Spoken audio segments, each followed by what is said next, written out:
गरज आहे आणि काँग्रेस म्हणून आम्ही लढतोय. हा लढा एकट्या काँग्रेसचा नाही हे मी सविनय आपल्या निदर्शनास आणू इच्छितो, किंवा काँग्रेस पक्षाची राऊजींची भूमिका आहे की हा देश आपल्या सगळ्यांचा आहे. आपण सगळे मिळून हा देश वाचवू आणि या चुकीच्या गोष्टी ज्या आहेत त्यांना चूक म्हणू. सत्सद विवेक बुद्धीने मतदान करा. शेवटी हार जीत ही होत राहते. आमचा पराभव झाला आम्ही मान्य करू, मात्र जे काही चाललंय ते योग्य नाही आणि हे वाचवण्याकरता विविध सामाजिक संघटना नागरिकांनी पुढे यावं ही असणारी आमची अपेक्षा आहे. बलात्कारांना संरक्षण, महागाई वाढणे हाच काय जो काही महिलांच्या अनुषंगानं असणारा जो संदर्भ आहे तो त्यांचा खरा चेहरा आहे. लाडक्या बहिणीचं आपल्याला बघायचंच असेल तर आमच्या परिणितीतही लाडकी बहीण आहे आमची काँग्रेसची. आमच्या महिला खासदारांच्या प्रतिनिधित्व सभागृहामध्ये त्यांचा वावर, आमच्या प्रियांका गांधी, आमच्या सोनियाजी, हा काँग्रेसचा जो आदर्श आहे सभ्यतेचा, सुसूत्रपणाचा, नेतृत्व पुढे नेण्याचा, मला त्यांना सुचवायचं आहे की आमच्या परिणितीतही सारखा लाडक्या बहिणीचा पॅटर्न आपण राबवा. सक्षम महिला कशी असते, नेतृत्व सर्व तिच्या हातात आम्ही कसं देतो आणि अन्याय अत्याचाराच्या गोष्टी कशा थांबवतो, हा खरा लाडक्या बहीण पॅटर्न आहे. ते त्यांचा जो पॅटर्न आहे या पॅटर्नच्या अनुषंगानं तो त्यांचा पॅटर्न हा बलात्कारी जनता पार्टीचा पॅटर्न आहे हे देखील सविनय या ठिकाणी आपल्या निदर्शनास आणतो. तुम्ही जा तिथे पैसे वाटा, ते प्रभाग 4, 5, 2 प्रभाग त्यांना दिले, निवडून आणा, हा त्यांचा तिसरा प्रकार आहे. आणि चौथा जो आहे अवैध व्यवसाय. माजी मुख्यमंत्री आणि सध्याचे उपमुख्यमंत्री यांच्या शेतात ड्रग्सची फॅक्टरी सापडते. तिथे 43 लोक जमा होतात, सापडल्या जातात. 43 पैकी 40 सोडून दिलं जातं. हा जो प्रकार आहे हा ड्रग्स सारख्या प्रकरणातून, वरली मटक्यांच्या दारूच्या व्यवसायातून हे ज्या पद्धतीनं पैसे जमा करतात तेही राजकारणामध्ये जे वापरल्या जातात त्याचाही या निमित्तानं या सर्व गोष्टीतून जो पैसा येतोय त्यातून नागरिकत्व भ्रष्ट करण्याचा, लोकशाही डुबवण्याचा जो प्रयत्न होतोय हा देखील आपल्या सर्वांच्या या ठिकाणी निदर्शनास आणून देऊ इच्छितो. आणि या सर्व गोष्टी जर थांबल्याने आम्ही राजकारणाच्या पलीकडे, राजकीय अभिनयाच्या पलीकडे जाऊ. महाराष्ट्र वाचवण्याकरता खरोखर कुठेतरी आता सभ्यतेची आवश्यकता आहे. पहिले मोदीजी देवेंद्रजी त्यांच्या चेहऱ्यावर मतं मागायचे, मग कुठे लाडक्या बहिणीसारख्या आणि काही स्मार्ट सिटी सारख्या योजना आणल्या त्याच्या भरोशावर त्यांनी मतं मागायला लागले. आता या दोन्हीची प्रक्रिया त्यांनी सोडून दिली.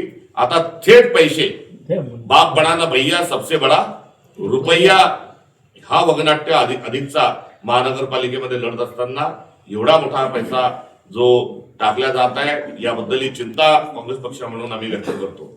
लाडक्या बहिणीच्या अनुषंगानं आम्ही अनुदान थांबवत आहोत अशा प्रकारचा एक हास्यास्पद आरोप आमच्यावर भाजप करते आहे.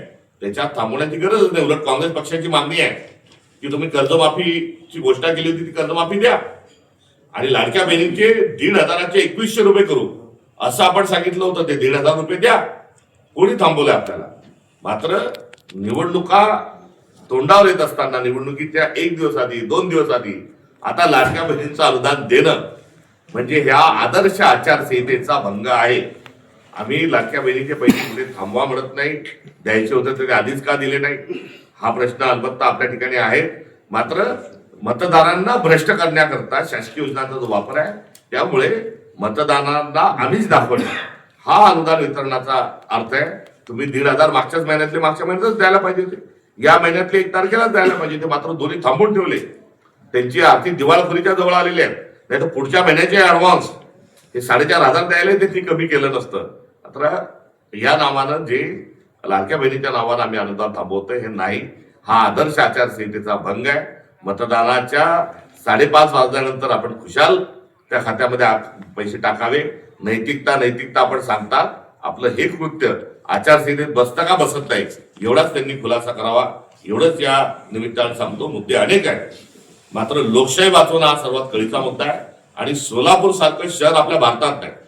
इथे हा जो कष्टकरीच्या तळहातावर जी पृथ्वी उभी आहे हा अण्णाभाऊ साठेंचा जो संदर्भ होता तो सोलापूरमध्ये येऊन हा किती तंतोतंत खरा होतो याची ओळख पडते. इथे वेगवेगळे कामगार आहेत.